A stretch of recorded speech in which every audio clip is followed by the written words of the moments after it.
Remember that guy you stepped over on your way to class this morning?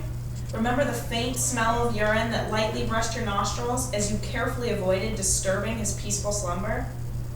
As to avoid his aimless request for spare change? That man is part of an incredibly high population of homeless citizens in America. The amount of homeless citizens is roughly estimated to be between 2.3 and 3.5 million people. Today, I'd like to address a problem we are facing with depleting gasoline resources as well as the homeless population and how they both can be solved with one simple word. To begin, let's discuss gas. Cars are a fantastic invention. They make our first world lives even more carefree by getting us from place to place quickly while eradicating the need for legs altogether.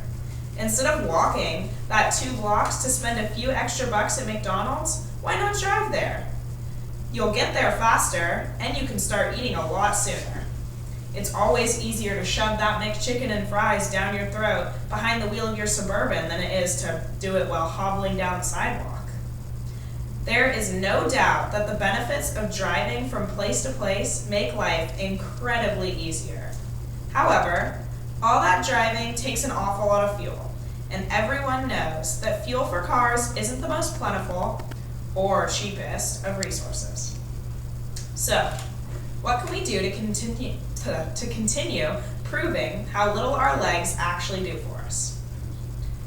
Automobiles run on a crude oil known as petroleum, which in short is a limited supply of dead fish souls. That's right, when you're cruising around town with no aim or purpose, your car is running off an expensive and limited supply of dead fish souls. Now that you understand the physics of a car and what it runs on, let's get back to the dirty guy you stepped over this morning. Homeless people are rich in natural oils. The absence of showers ensures that the street dwellers will not be ridden themselves of their daily natural human secretions that the rest of us rinse off each and every night. What plagues teenagers with acne can power the cars and trucks of tomorrow. If we could just harvest these oils, the homeless are practically bathing in.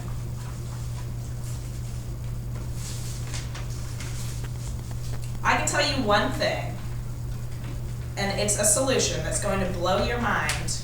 We can kill 2 birds with one sweaty stone. So it looks like all that needs to be done is to get the homeless people sweating.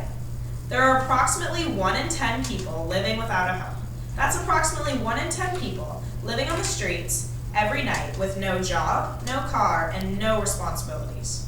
If only there was a way to get those millions of homeless Americans a job and a place to stay.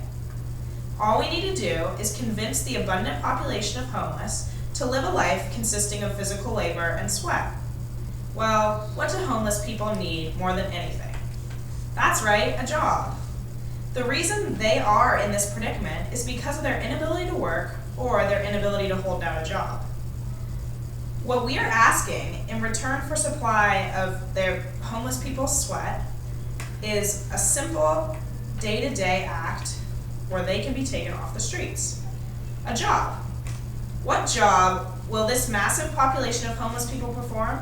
Physical activity. Physical activity is an incredibly broad field that includes thousands of opportunities to get them sweating. That's right, the sweat of the homeless is an endless fountain of resources. Resources that can run your car and provide us with more gasoline. It's as simple as sweat, and we can end the torment of these poor people living on the streets in the cold with minimal food. And through giving our fellow Americans a job, we can continue to drive our cars and live in this high-speed world that we love.